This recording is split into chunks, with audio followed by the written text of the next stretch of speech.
प्रिय किसान साथियों, इस समय गेहूं की दूसरी सिंचाई का समय चल रहा है और इस समय एक बात बहुत महत्वपूर्ण हो जाती है कि कौन सी खाद हम अपने खेत में डालें, कौन सी ना डालें, कितनी मात्रा में डालें, जिससे कि आपका जो पैसा है वेस्ट ना जाए।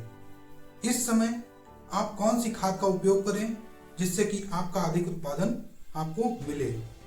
तो इन सब चीज़ों को आज बताएंगे हम विस्तार से। बने रहिए अंत तक। नमस्कार किसान साथियों, मैं सूरज गंगवार आपका स्वागत करता हूं अपने YouTube channel agri knowledge and social work पर।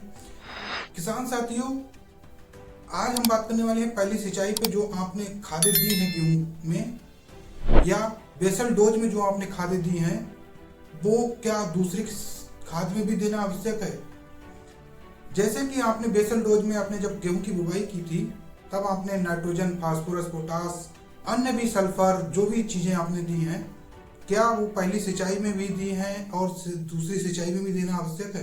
नहीं, क्योंकि जो बेसल डोज में हमने दिया है, अगर वो किसी कारणवश छूट गया है, बेसल डोज में हम नहीं दे पाए हैं, तो वो पहली सिंचाई में हम दे सकते हैं। क्योंकि पौधे की जड़ें बहुत माइन्यूट अभी तक मिट्टी में पहुंच पाती हैं, छोटी होती हैं, तो उन पोषक तत्वों को आसानी से ग्रहण कर लेती हैं।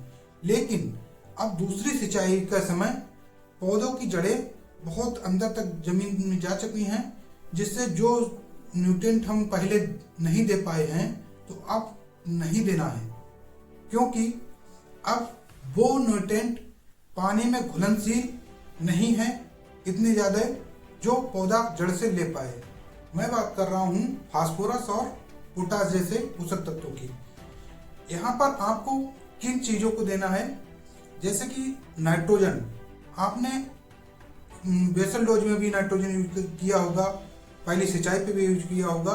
ठीक उसी प्रकार आपको अब दूसरी सिंचाई पे भी नाइट्रोजन का ही यूज करना है, क्योंकि नाइट्रोजन हमारा एक ऐसा पोषक तत्व है जो बहुत ही अति घुलनशील है और बहुत ही जल्दी पौधों की जड़ों को उपलब्ध हो जाता है।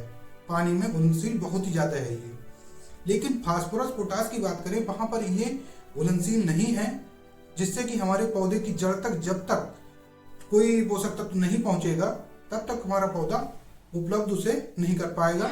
यही कारण है कि ये फास्फोरस, पोटास जब हम देते हैं, अब इस समय देंगे तो ये जमीन में ही पड़े रह जाएंगे, उनका लाभ हमारा पौधा गेहूं की फसल नहीं ले पाएगी। तो ऐसी स्थिति में जैसे कि आपने गेहूं की नाइट्रोजन की बात करें तो आपने 20 किलोग्राम नाइट्रोजन बुवाई के समय दिया होगा, 20 किलोग्राम नाइट्रोजन पहली सिंचाई के समय दिया होगा और 20 किलोग्राम नाइट्रोजन अब देना है। ये मैं नाइट्रोजन की बात कर रहा हूँ। अगर मैं यूरिया को के माध्यम से ये नाइट्रोजन दे रहे हैं तो आपको ये लगभग एक बैग सिंचाई के समय, पहली सिंचाई के समय, और एक बैग आपने दिया होगा बुवाई के समय, और एक बैग ही अब दूसरी सिंचाई के समय प्रति एकड़ के हिसाब से आपको देना है।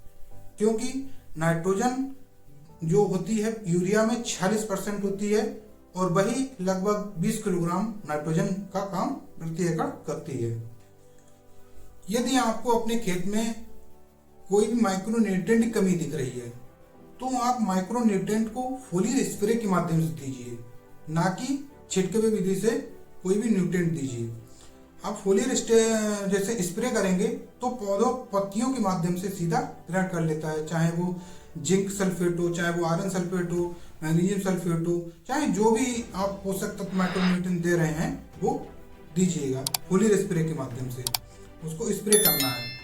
जैसे जिंक की जब अगर कमी होती है पौधे में तो पत्ती भूरी पड़ने लगती है, और आयरन की कमी आपको दिखती है तो पत्ती सफ़ेद एकदम दिखाई देने लगती है। ये कमियां हैं और मैं पहचान के बारे में मैंने पहले ही बताया है, किस तरह से अपनी फसल को पहचान सकते हैं कि उसकी किस न्यूट्रिएंट की कमी है। इस तरह आपको और माइक्रो न्यूट्रिएंट जब आपको देना है तो उसकी अधिकतम मात्रा 3 ग्राम से 5 ग्राम अधिकतम रखना है प्रति लीटर पानी के हिसाब से। यदि मैं पानी की बात करूँ, 1 लीटर में 3 से 5 ग्राम जब यूज करेंगे, 1 एकड़ में आप 200 लीटर अधिकतम पानी यूज होता है, तो उसी के अनुसार काउंट कर लीजिएगा। अधिक माइक्रोन्यूट्रिएंट को आपको नहीं डालना है, नहीं तो ये पत्तियों को जला देता है, कोई भी माइक्रोन्यूट्रिएंट हो। यदि जानकारी अच्छी लगी हो तो उस चैनल को सब्सक्राइब कर लीजिए और लोगों तक शेयर करिए, जिससे कि अन्य लोगों को भी इसका लाभ मिल पाए।